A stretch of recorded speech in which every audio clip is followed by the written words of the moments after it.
Locked out of super likes because your Tinder payment is bouncing. Let's fix that. First, open the Tinder app on your iOS or Android device. Make sure you're logged in. Tap the profile icon, usually located in the bottom right corner of the screen. This will take you to your profile page now. Look for the settings gear icon, tap on it. Scroll down in the settings menu until you find manage payment account, tap on it.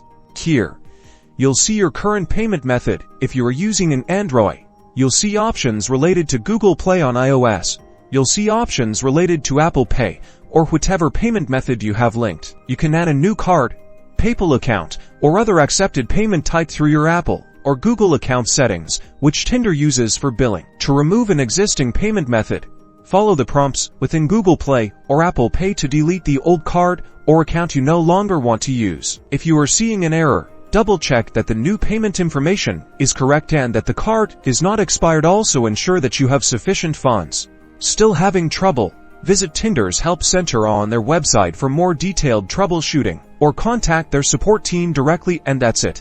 Now you can get back to swiping.